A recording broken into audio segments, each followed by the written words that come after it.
Good morning, students and my dear friends. Today is 27th of April 2023, Thursday. For Business Standard and Mint paper, you can join their respective websites. And for other finance-related updates, economic-related updates, you can join me on Telegram channel. You can also follow me on Twitter, ResearchGate, Facebook and Instagram.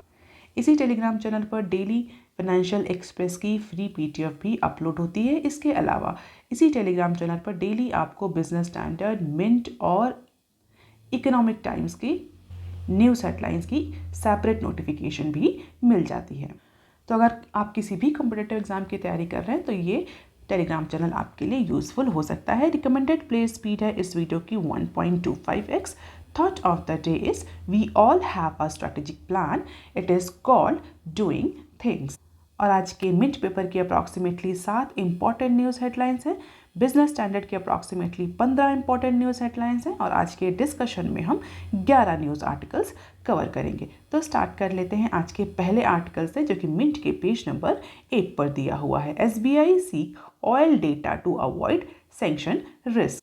Reserve Bank of India ने recently rupee trade settlement system के operational होने के बाद banks को allow कर दिया था कि वो रशिया से लोकल करेंसी में ट्रेड कर सकते हैं। और इसके बाद से इंडिया और रशिया का जो ट्रेड है, वो यहाँ बोल सकते हैं जो बाईलेटरल ट्रेड है, वो सिग्निफिकेंटली इंप्रूव हुआ था। हमने इस न्यूज़ को भी कवर किया है कई बार। आज के एनालिसिस में बेसिकली SBI के बारे में इंफॉर्मेशन है, जहाँ पर SBI को इस बात का डर लग रहा है या SBI को इस बात का फेयर है कि कहीं उस पर US जो है वो सैंक्शन ना लगा दे। क्यों? क्योंकि US लेड कोलिशन ने रशियन ऑयल पर $60 पर बैरल प्राइस कैप लगाया हुआ है और कुछ ऐसी इंडियन कंपनीज हैं या कुछ ऐसे इंडियन ऑयल रिफाइनर्स हैं जो कि इस प्राइस के ऊपर भी रशियन ऑयल को खरीद रहे हैं और उसका जो पेमेंट प्रोसेसिंग का सारा काम है वो SBI के थ्रू होता है। And that is why SBI is taking all the measures to avoid the violating US sanction. तो US लेड जो कोलिशन है, जो $60 पर बैरल का जो कैप लगा रखा है, प्राइस कैप लगा रखा है रशियन ऑयल पर, इस सैंक्शन को वॉलेट ना करने के लिए SBI जितने भी इंडियन ऑयल रिफाइनर्स हैं उनसे उनका परचेज प्राइसिंग का डेटा मांग रहा है। तो Indian oil corporation, Bharat petroleum corporation, Hindustan petroleum corporation और इस तरह की जितने भी इंडियन ऑयल रिफाइनर्स हैं जो कि इस समय रशिया से ऑयल इंपोर्ट कर रहे हैं, उन सब से SBI ने प्राइसिंग या परचेज प्राइसिंग का डेटा मांगा है, जिससे कि वो ये एनालाइज कर सके कि कहीं ऐसा तो नहीं कि जो US लेड कोलिशन ने जो प्राइस कैप फिक्स किया है उससे ऊपर इंडियन ऑयल रिफाइनर्स खरीद रहे हैं, क्योंकि मोस्ट ऑफ दिस प्रोसेसिंग और payment processing is done by state bank of India. अब क्वेश्चन ये उठता है कि अगर स्टेट बैंक ऑफ इंडिया को देखें तो इंडिया का बैंक है वो US के सैंक्शन को इतना वॉलेट करने को लेकर के या US सैंक्शन के वॉलेशन को लेकर के इतना प्रोटेक्टिव क्यों है। तो अगर हम देखें तो USA में SBI की सिग्निफिकेंस प्रेजेंस है या US इकोनॉमी में स्टेट बैंक ऑफ इंडिया का सिग्निफिकेंट एक्सपोजर है और इसी एक्सपोजर के ऊपर किसी भी तरह की पेनल्टी को अवॉइड करने के लिए जो कि US लगा सकता है SBI पर for processing those payments or processing those oil purchasing payment where the purchase price is higher than $60 per barrel। तो US के ट्रेजरी डिपार्टमेंट ऑफिस से किसी भी तरह की पेनल्टी को अवॉइड करने के लिए SBI जो है वो ये मेजर्स ले रहा है। And the ban on Russian crude oil came into effect on 5th of December for maritime transportation and 5th of February for transportation of all petroleum products। इसके अलावा कई सारे और भी सैंक्शन लगाए हैं US और US लेड कोलिशन ने on Russian oil on Russia, और इसीलिए जो SBI है वो ब्रेकअप मांग रहा है इंडियन ऑयल रिफाइनर से जो कि रशिया से इस समय ऑयल खरीद रहे हैं, कि उन्होंने कितने कितने परचेजिंग प्राइस पर ऑयल खरीदा है। अगर कोई भी डील जो है वो $60 के प्राइस से ज़्यादा की होती है तो प्रॉबेबली जो SBI है उस पर्टिकुलर पेमेंट को प्रोसेस नहीं करेगा।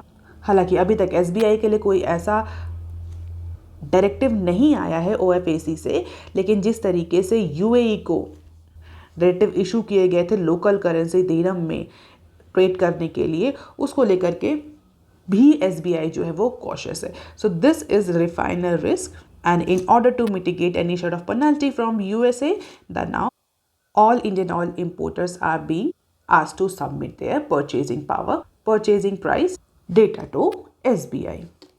हालांकि इन सब सैंक्शन के बावजूद भी अगर हम देखें तो इंडिया और रशिया का जो ट्रेड है वो कंटिन्यूअसली इंक्रीज हो रहा है। ऑल्दो यूएसए और जो अदर वेस्टर्न इकोनॉमीज उनका मानना है कि जो प्राइस सैंक्शन का जो प्राइस कैप लगाया है वो वॉलेट नहीं होना चाहिए, जिससे कि जो रशियन इकोनॉमी है उसको इकोनॉमिकली वीक किया जा सके, इकोनॉमिकली हैम्पर किया जा सके। सो this is India's oil export in financial year 23 and this is Indian oil import from Russia since price cap imposition. तो जब से प्राइस कैप इम्पोजिशन हुआ तब से अगर हम देखें तो और ज़्यादा ऑयल इंपोर्ट हो रहा है इंडिया में, and that is Y now SBI is cautious about this particular purchasing price by these Indian oil refiners. अब देख लेते हैं short news articles. Minimum impact of El Nino on rainfall, IMD DG Mohapatra. तो basically ये एक interview है, 2 experts का interview हुआ है।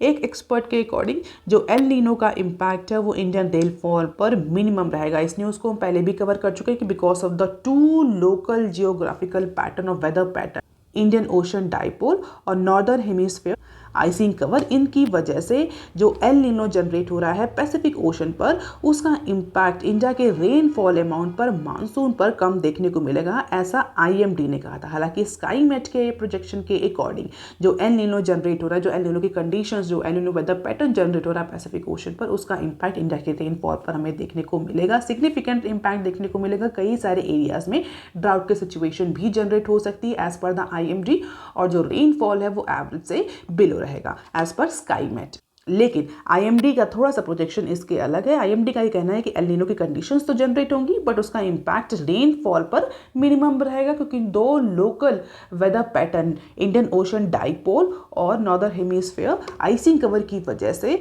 जो रेनफॉल है इंडिया में वो प्रॉपर होगा।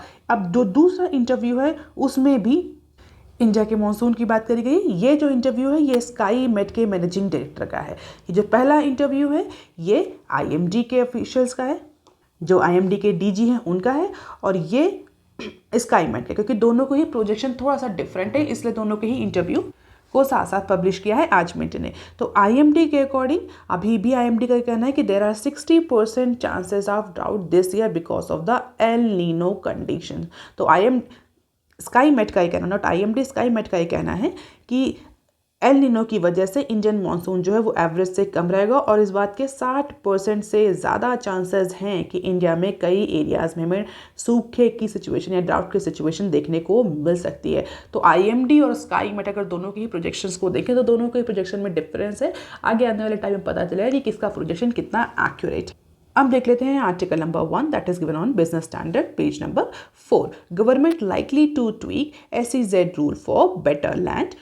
तो फिलहाल के लिए जो development enterprise and service hub bill था, जिसको हम बोलते थे देश बिल, वो अभी भी डिलेमा की सिचुएशन में, अभी भी लिम्बो की सिचुएशन में। इसीलिए जो कॉमर्स डिपार्टमेंट है वो कुछ रूल्स, जो कि कुछ रूल्स हैं जो ऑलरेडी एग्जिस्टिंग SEZ एरियाज़ हैं, उनसे रिलेटेड कुछ रूल्स को चेंज करने जा रहा है, जिससे कि ज़्यादा से ज़्यादा बेनिफिट्स अराइज किया जा सके।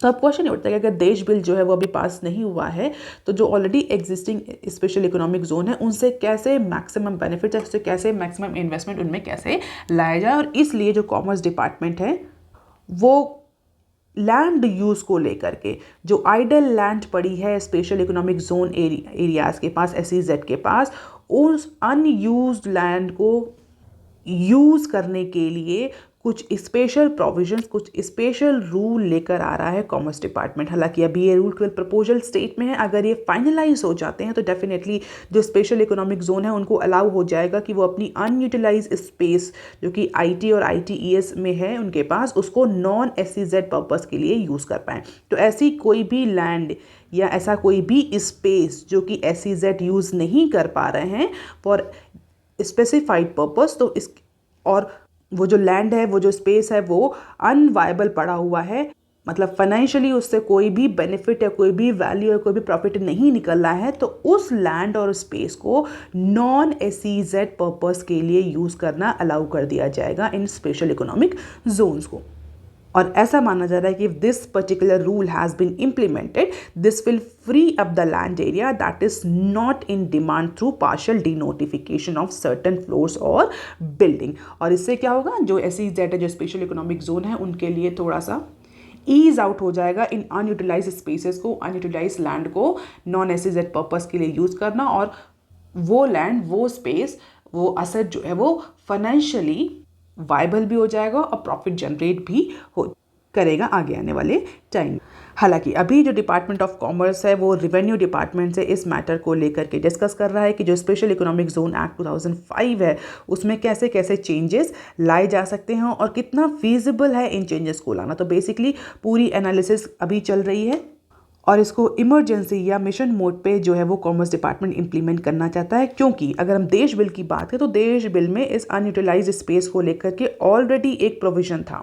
हालांकि अभी देश बिल जो है वो डिले हो रहा है, अभी पास नहीं हो पाया because of the disagreement between these two department, commerce और रेवेन्यू डिपार्टमेंट में इसके टैक्सेशन को लेकर के। इस न्यूज़ को भी हमने कवर किया था कि कॉमर्स डिपार्टमेंट और रेवेन्यू डिपार्टमेंट दोनों में टैक्सेशन को लेकर के, जो टैक्स प्रोविजंस हैं उनको लेकर के कुछ डिसएग्रीमेंट है, और इस डिसएग्रीमेंट की वजह से फिलहाल के लिए जो देश बिल है ये डिले हो रहा है। और इसीलिए कॉमर्स डिपार्टमेंट चाहता है कि जो प्रोविजन, जो इंपॉर्टेंट प्रोविजन हमने देश बिल में लाए थे उनको स्पेशल रूल या स्पेशल अमेंडमेंट के तहत उसको इंप्लीमेंट कर दिया जाए, जिससे कि जो SEZ हैं वो अपने जो फ्री स्पेसेस हैं और सेम बिल्डिंग में जो उनको अवेलेबल है उनको वो यूज़ कर पाए अदर पर्पस के लिए। हालांकि पहला जो ड्राफ्ट है ये इस पर्टिकुलर लैंड यूज़ को लेकर के कंसल्टेशन से ही बनेगा। क्यों? क्योंकि अगर हम देश बिल की बात करें तो कॉमर्स डिपार्टमेंट ने देश बिल को लेकर के जो पहला ड्राफ्ट बनाया था उसमें कई सारे ऑब्जेक्शन रिसीव किए थे रिवेन्यू डिपार्टमेंट से। क्योंकि रिवेन्यू डिपार्टमेंट का कहना था कि जो fiscal incentive, tax incentives offer किए जा रहे हैं वो अदर कंट्रीज या जो अदर डोमेस्टिक टेरिटरीज हैं उनसे डिफरेंट नहीं होना चाहिए। फिलहाल इसको लेकर के ऑब्जेक्शन था, तो जिसकी वजह से देश बिल जो है वो अभी डिले हो रहा है, and that is why commerce department want to implement certain proposed changes so that SEZ can use their unused or free space for some profit generating ventures. So these are the amendments on card. Finalization of Desh Bill is still uncertain. The new draft of Desh Bill seeks to set up the developmental hub for promoting the economic activity. It will also free up the land that are not in use, that are not in demand. And government may consider allowing the domestic companies to make payment in rupee for the supply of services to DTA. So let us see कि कब देश bill implement होता है और जो नए propose changes हैं उसको लेकर के रिवेन्यू डिपार्टमेंट और कॉमर्स डिपार्टमेंट में एग्रीमेंट होता है या नहीं। अब देख लेते हैं article number 5 that is clear on page number 4 of Business standard. Frequency of heat waves in India rising IMD। अगर हम हीट वेव्स की बात करें तो हीट वेव्स की शुरुआत इंडिया में हो चुकी है। अप्रैल के मंथ में ही कई सारे एरियाज में 40 के ऊपर का टेम्परेचर देखा गया है और हीट वेव्स की भी प्रेजेंस कई सारे एरियाज में देखेगी, जिसका इम्पैक्ट इंडिविजुअल हेल्थ पर भी पड़ रहा है। और हमने ये न्यूज़ भी कवर करी थी कि ईयर बाई ईयर अगर हम देखें तो जो हीट वेव का प्रेवलेंस है वो इंक्रीज होता जा रहा है, उनकी इंटेंसिटी इंक्रीज होती जा रही है। तो उसी को लेकर के ये न्यूज़ है। और IMD के अकॉर्डिंग हीट वेव्स की फ्रीक्वेंसी और उनका अगर ड्यूरेशन देखें over the main heat prone areas of the country तो ये अप्रॉक्सीमेटली 2.5 डे से ज़्यादा इंक्रीज हुआ है ओवर द लास्ट 30 ईयर। तो अगर लास्ट 30 सालों का डेटा देखें और उसका एवरेज निकालें तो फ्रीक्वेंसी जो है हीट वेव्स की जो ड्यूरेशन है वो अप्रॉक्सीमेटली 2.5 दिन ज़्यादा हो गया है पिछले लास्ट 30 सालों में।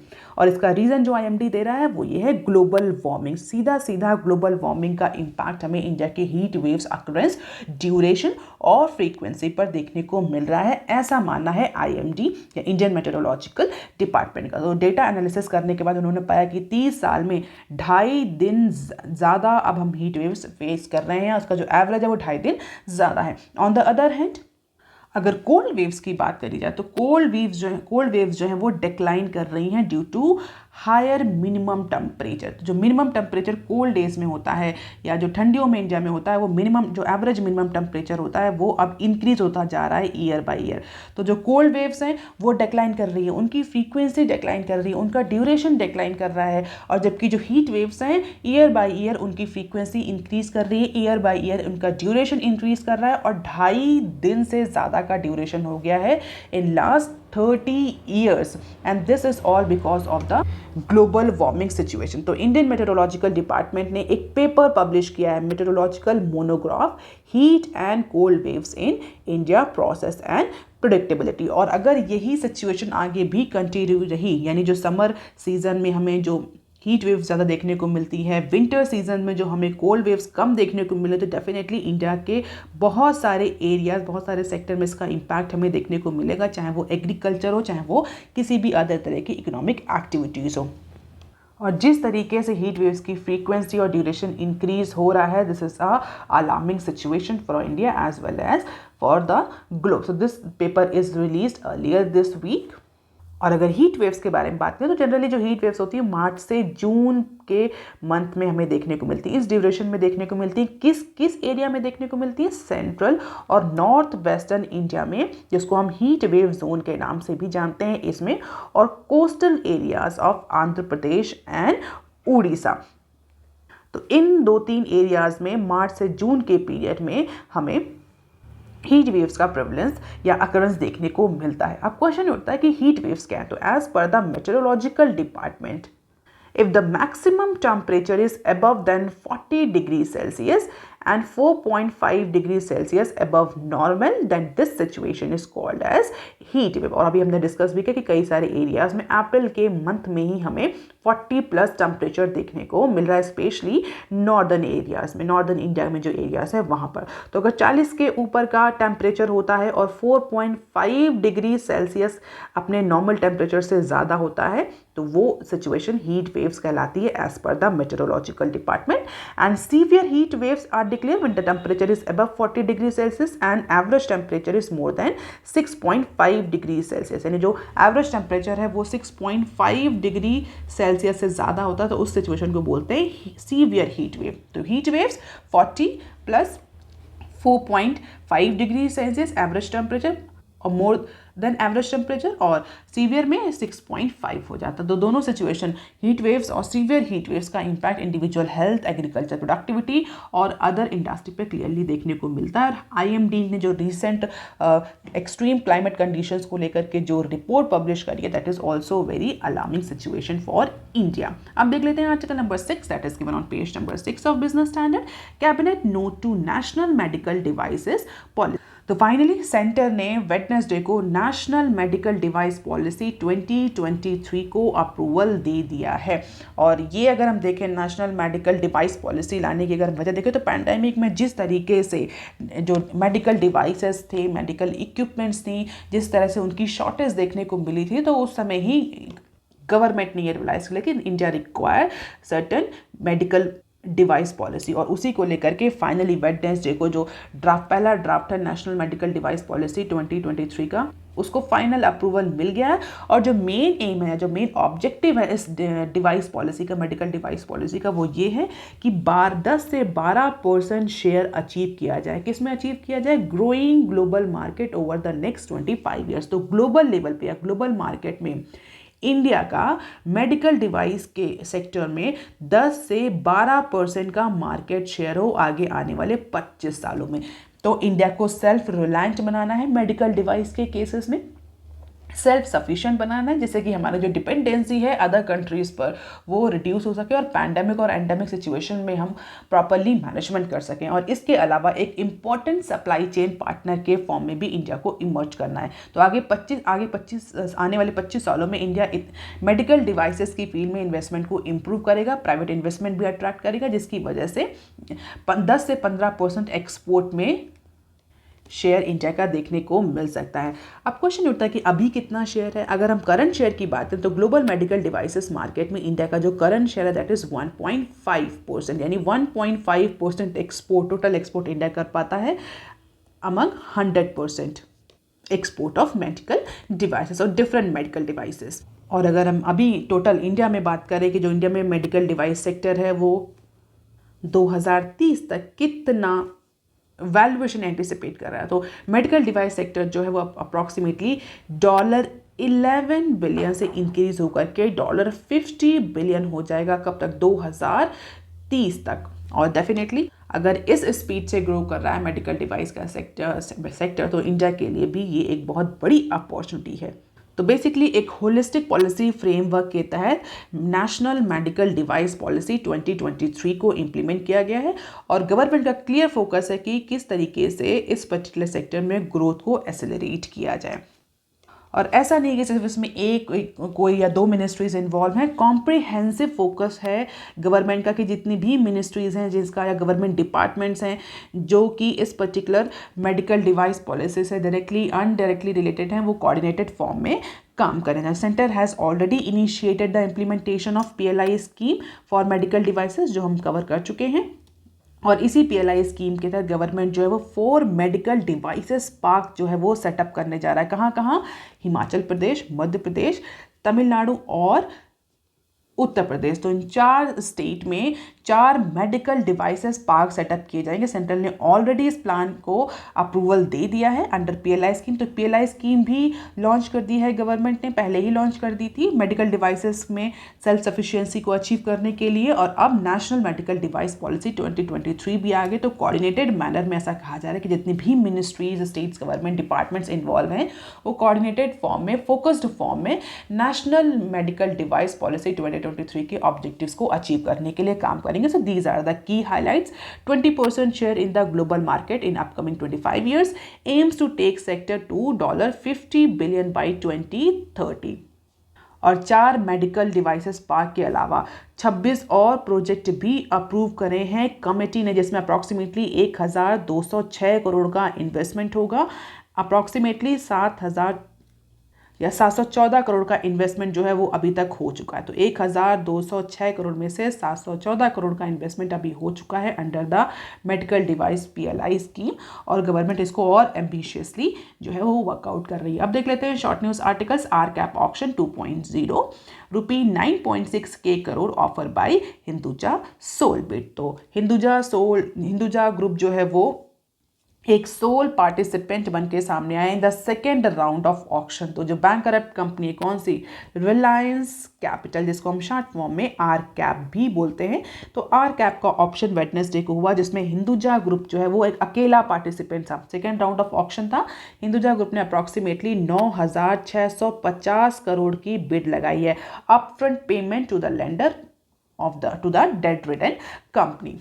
हालांकि जो ये वैल्यूएशन लगाया है हिंदुजा ग्रुप ने, ये अभी भी कंपनी की जो बिड सबमिट करी है, हिंदुजा ग्रुप ने जो ऑक्शन दिया है, ये अभी भी रिलायंस जो कैपिटल का जो टोटल वैल्यूएशन है, जो लिक्विडेशन वैल्यू है कितनी है? 13,000 करोड़, उससे कम ही है।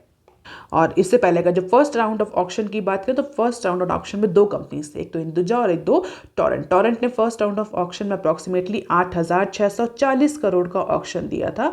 हालांकि टोरेंट ने दूसरे ऑक्शन राउंड में पार्टिसिपेट नहीं किया है।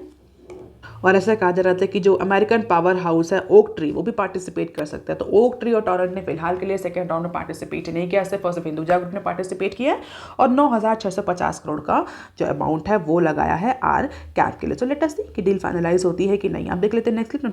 52 coal projects to power 1 billion ton goal by 2026। तो national miner Coal India Limited ने 2026 यानी फाइनेंशियल ईयर 2026 के लिए एक एम्बिशियस टारगेट सेट किया है। क्या एम्बिशियस टारगेट सेट किया है? 1 बिलियन टन का कोल प्रोडक्शन। अब क्वेश्चन ये उठता है कि सडनली ये जो CIL है ये कोल प्रोडक्शन का टारगेट क्यों इंक्रीज कर रहा है? अगर आप न्यूज़ से अवेयर हैं तो हमने कोल प्रोडक्शन को लेकर के या कोल जनरेटेड इलेक्ट्रिसिटी को लेकर के एक न्यूज़ कवर करी थी, जहां पर गवर्नमेंट ने बोला था कि कोल से जो कोल से जनरेट होती है इलेक्ट्रिसिटी उसको बढ़ाया जाएगा आगे आने वाले टाइम में, क्योंकि इंडिया में फ़िलहाल के लिए रिन्यूएबल एनर्जी से जो एनर्जी जनरेट हो रही है वो इंडिया की एनर्जी डिमांड को सेटिस्फाई नहीं कर सकता है फॉर अपकमिंग ईयर्स, और इसीलिए गवर्नमेंट जो है वो कोल बेस्ड जो एनर्जी है उस पर फोकस करेगा। तो डेफिनेटली कोल की डिमांड बढ़ेगी और जिसको हम नेशनल माइनर बोलते हैं कोल इंडिया लिमिटेड, उसको कहीं ना कहीं कोल का प्रोडक्शन बढ़ाना पड़ेगा। तो उसी पर्टिकुलर टारगेट के बेस पर national miner Coal India Limited ने एक एम्बिशियस टारगेट सेट किया है 2026 तक अप्रॉक्सीमेटली 1 BT कोल प्रोडक्शन करने का। तो बेसिकली जिस तरीके से पावर डिमांड जो है इंडिया में इंक्रीज हो रही है, तो company has to step on the gas and other sources as well. तो ये एक इंटरव्यू अगर आप थोड़ा सा और डिटेल में देखना चाहें तो देख सकते हैं, अदरवाइज जो की पॉइंट है वो हमने डिस्कस कर लिया। अब देख लेते हैं नेक्स्ट क्लिप। न्यू एयरलाइन में hit sky skies by October, Fly 91 get government note. तो फाइनली फ्लाई 91 जो रीजनल स्टार्टअप है, जो रीजनल स्टार्टअप एयरलाइन है कहाँ की, गोवा की, उसको अप्रूवल मिल गया है, उसको एनओसी मिल गया है from the civil aviation ministry. NOC means no objection certificate. So Fly 91 regional startup airline based in Goa has got the government note, government approval, government NOC from the civil aviation ministry to start the operation. और ऐसा कहा जा रहा है अक्टूबर और दिसंबर के period में जो फ्लाई 91 है वो अपने ऑपरेशन स्टार्ट कर सकता है. And it is promoted by Harsh Raghavan the former Fairfax India head and Manoj Chacko executive vice president of suspended Kingfisher airline. तो उनका स्टार्टअप है बेसिकली. ऑल्दो ओवरऑल मिनिस्ट्री ने अप्रूवल दे दिया है. DGCA के अप्रूवल के लिए जो है वो नेक्स्ट वीक में अप्लाई किया जाएगा और प्रोबेबली उससे भी अप्रूवल मिल जाएगा तो हमें इंडिया में एक नई एयरलाइंस देखने को मिल सकती है. आप देख लेते हैं next clip. Chhattisgarh move supreme court challenging the PMLA validity. What is this PMLA? PMLA stands for prevention of money laundering act 2002. हमने कई बार इसको न्यूज़ में कवर किया. बेसिकली इस एक्ट का पर्पज़ क्या है? मनी लॉन्ड्रिंग को प्रिवेंट करना है इंडिया में. अब छत्तीसगढ़ जो है, Chhattisgarh means Chhattisgarh state government जो है वो सुप्रीम कोर्ट में उसने चैलेंज किया है इस पर्टिकुलर एक्ट को, PMLA के वैलिडिटी को चैलेंज किया है.